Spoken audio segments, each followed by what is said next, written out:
Tourism experts. Hi guys, welcome back to our YouTube channel where we talk about tourism, different techniques, how we can penetrate the tourism industry, tips, and even sharing our tourism experiences with you so that you can learn something, so that we can learn something too. True. Yes, my name is Lynette, chilling with my friend Alan. Yes. But Lynette, you're appearing so taller than me. Let's change here. Let me come this side. Yes. Now I'm balancing. You are making me look like... Hey Alan. Yeah, so audience, today I want to share with Alan and with you guys as well how the tourism marketing techniques are changing in the evolving world. True. Right now, the way people were marketing 5 years ago is not the way people are marketing right now. We like to say the pre-COVID era, you know, and post-COVID era. Marketing strategies have changed. Marketing techniques have changed. Even things which are provoking a customer's desire to travel have changed, you know. So Alan, as we dive into this topic, let me first share what I want to look at in terms of marketing techniques. The traveler has always been a bit of a mystery to the marketing team or the tour operators or even the producers of the tourism experiences. So there were traditional structures which were put in place of how to reach this customer, the person. They don't know. Yeah, that they usually don't know, you know. So right now in this video, I want us to dive deeper into how these strategies have changed over the years. The techniques, you know, where money is spent. How are these things changing? So Alan, let me know.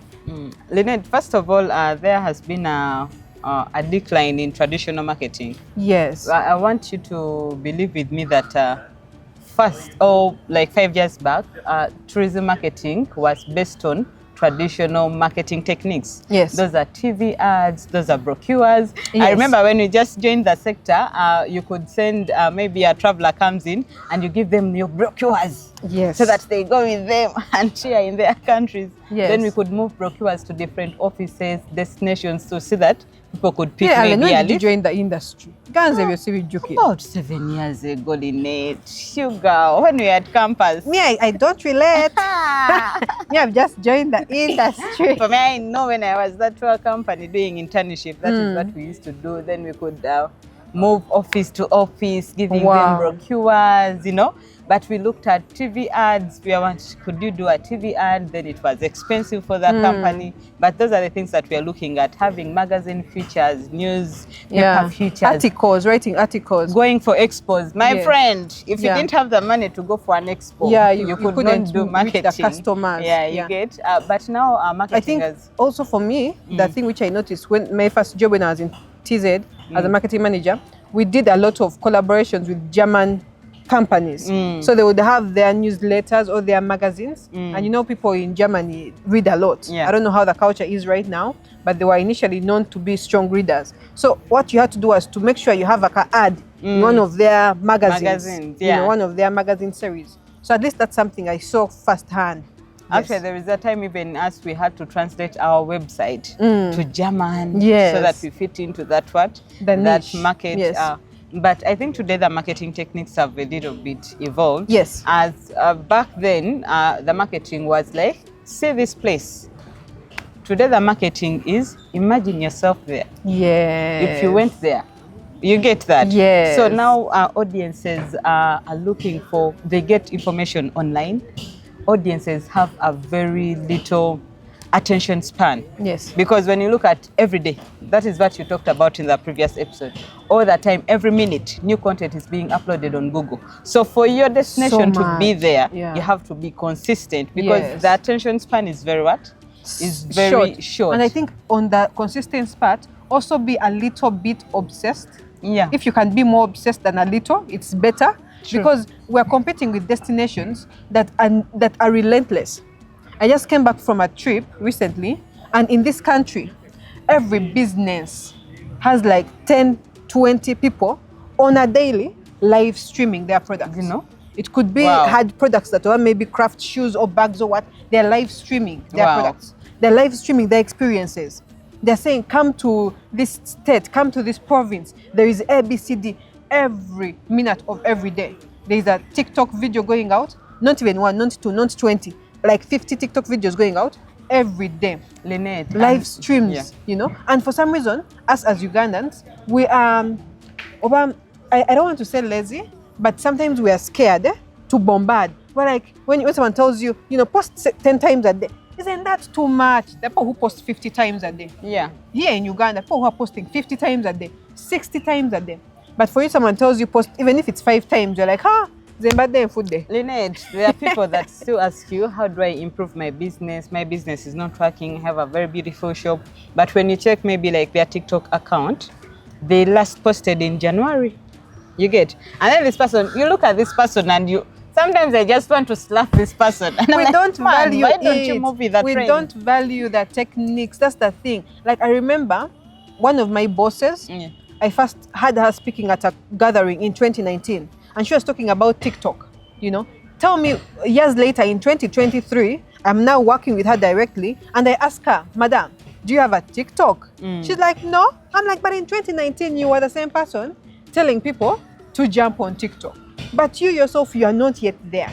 So we don't value these platforms, honestly. You ask someone who is big, a dignitary, even in government, Yeah. even in private sector, you ask someone who has a lodge, a luxury lodge, you ask them, hey, you have a nice property. Do you post TikTok videos? They look at you like you're joking. You know? You ask them, do you at least have a social media person? And if you notice, if you look carefully, the hotels that are making money right now in 2026, the businesses that are making money are tech savvy. Yeah. Very many people are tech savvy. I did another trip, I think a month ago, and on our booth, we had a lady who was doing live streaming, you know? And every booth I went to, there was a live streamer. And this lady told me, and I think there's a TikTok video I made with her, you know, look at my page, Nakamanya Lynette, or Lux Travel. She literally said, live streaming is one of the biggest paying jobs in that country. Okay, not biggest paying, but it's like a lucrative career path, you know? So many businesses have live streamers. Even if it's a construction site, even if it's a hotel, even if it's someone who is making shoes, bags, they all have people who are doing live streaming. Lynette, yeah, let me just get into there. Yes. Lynette, even what our tour operators or tourism business owners have not yet understood is that today, travel decisions are creator-led. Yes. Content creators are driving decisions Influencers today. Yes. Influencers are driving Yes. decisions today. You look at our hotels now are bringing in celebrities. Pumping money. You know, travel influencers are bringing in business to tour operators, to hotels, musicians. Musicians are marketing countries indirectly. You get? And these are things that we need to look at critically to understand, how do I tap into influencer marketing? Which person has my niche that I'm looking at? Yes. I can give an example. You can have a brand, maybe, okay, just outside tourism. You can have a baby brand, and then there is a very beautiful influencer that you want to use. Just give back. Yeah, who just gave birth, and you tap into that person. But now the problem also comes in that some brands don't know how to choose the right influencers, the person who has the right audience. Remember, an influencer has to be able to command his audience. Yes. Not just creating visibility and all that, Yes. but they should be able, if they recommend a destination in Uganda, will people Numbers come in? have to be able to flow. If they see this person putting on a gomasi, is that person able to influence their people in his country or her country? Alan, on that topic. You're burning. So, as you're saying that, as a destination, as Uganda, if Uganda positions itself with a particular influencer, it is very important for our private sector.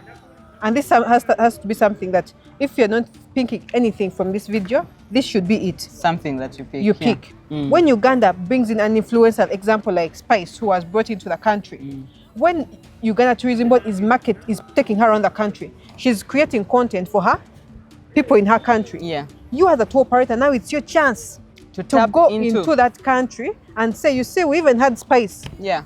You know, pick all these photos of Spice, repost this content on your pages. So that's when you're maybe targeting a Jamaican or someone of African descent, a Black American, and there's so many. Right now, Black Americans have a big spending culture and they're traveling around the world, but they're not traveling to Africa because most of our marketing strategies are not attracting them. Yeah. And that's why we come in. You have brought Spice into the country, right? She has moved around. She's gone to the religious sites. You know, she has gone to the Buganda Kingdom. Now, right now, she went to Murchison Falls. She went to the Rhinos. She's going to also have a beautiful nightlife. Yeah. Pick that that itinerary. Copy it, because the government created it. Copy it as it is. Go to these countries where she is very popular and say, you see, a celebrity was in our country.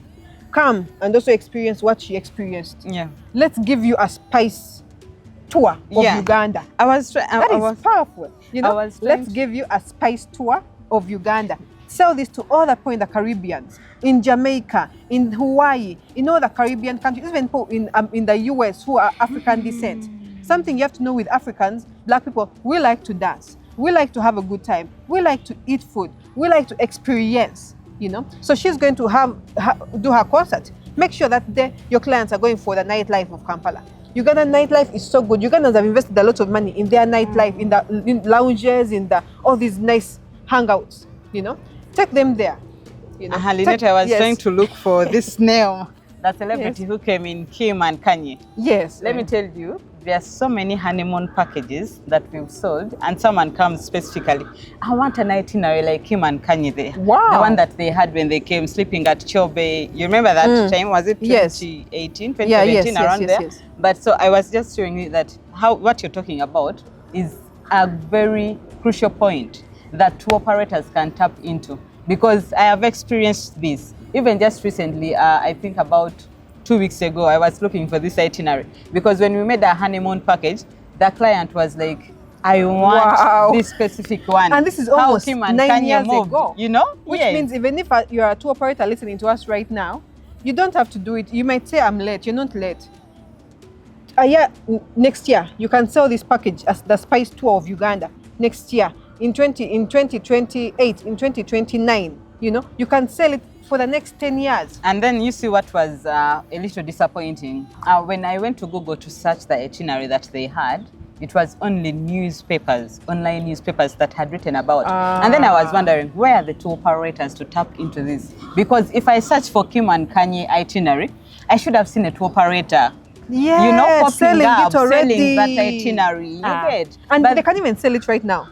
Add Kim Kanye tour in Uganda itinerary. Add it to your packages. Add it to your social media. Let it blow up.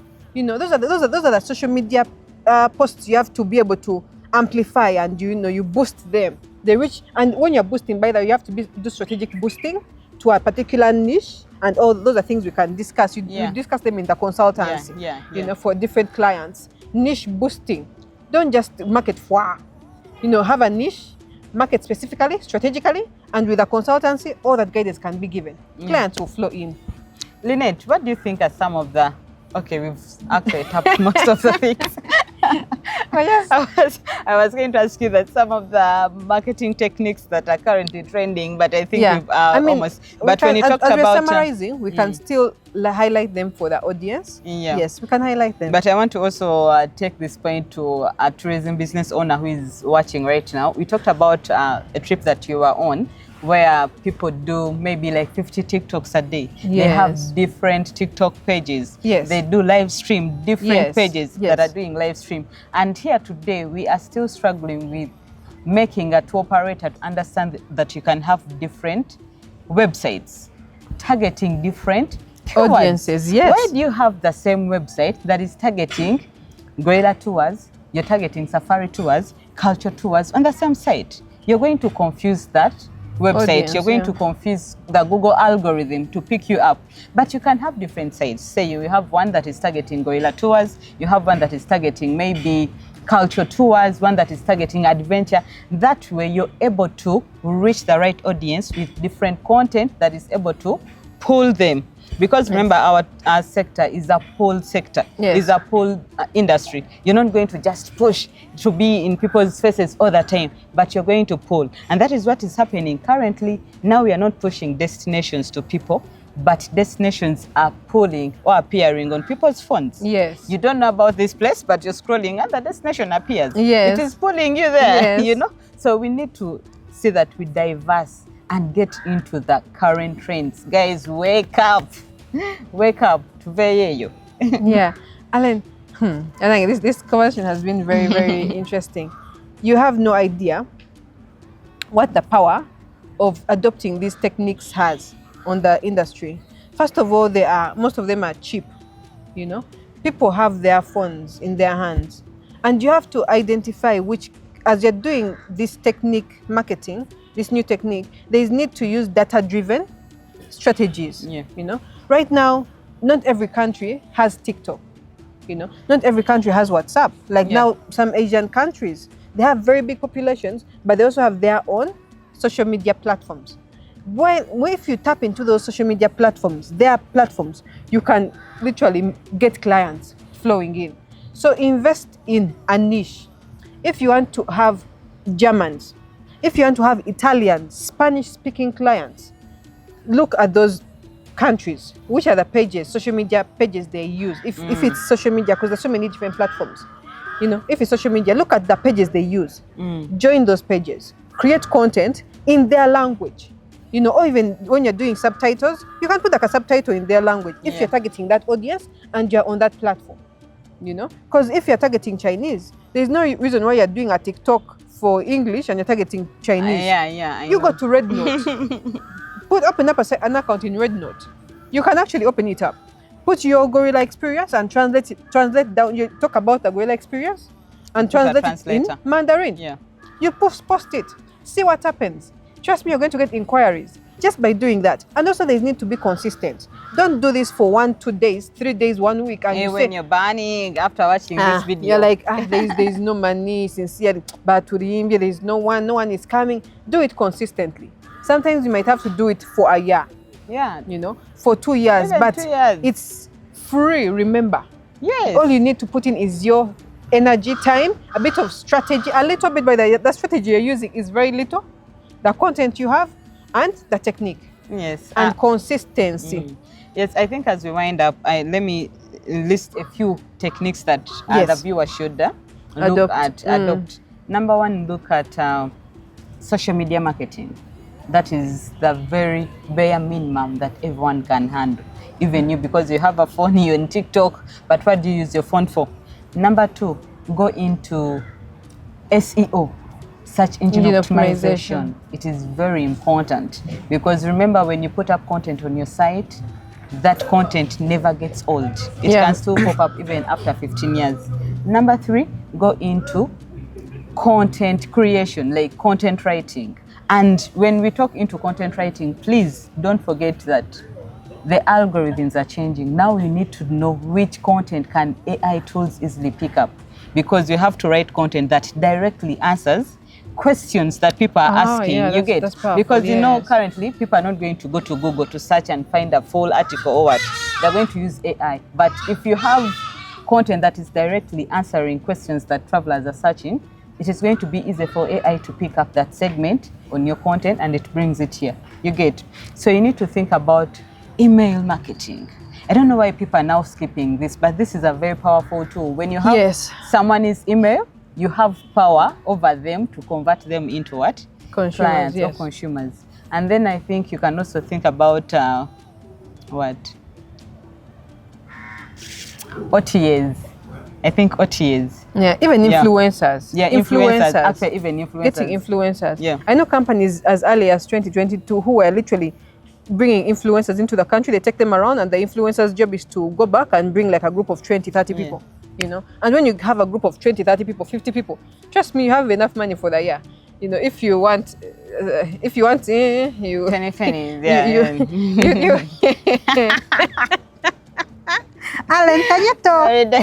yes. So if you want, you do more. So Anyways, thank you guys for watching us. Please don't forget to subscribe if you've not yet subscribed to this channel, and also turn on your notification button so that you're able to be notified every time we put up an episode. Please tell us in the comment section, where do you think we can improve? What do you think we can discuss about? We can also be bringing in some people to discuss with us here over time. So you can even recommend that maybe I want to talk to this person. We can bring that person to here and we discuss and expand the tourism conversations. The very major goal for this show, first, is to give you the information that you need to know about the very simple information. Yes. That you can use immediately and see results. And then secondly, to keep the conversation, the tourism conversation going. Yes, within you. You in want your to say face. that now otulao nemukuba orali ku tourism. Okitegeera. Yeah, but I go by the names of Irene Alena Misango on all my social medias, TikTok, Instagram, LinkedIn, Facebook, and X. Please don't forget to go there, and you also follow me for more updates. Yes, and follow me too on all my social media platforms. My name is Lynette Nakamanya. Lynette Nakamanya on LinkedIn, on Facebook, on Instagram, on TikTok, on YouTube.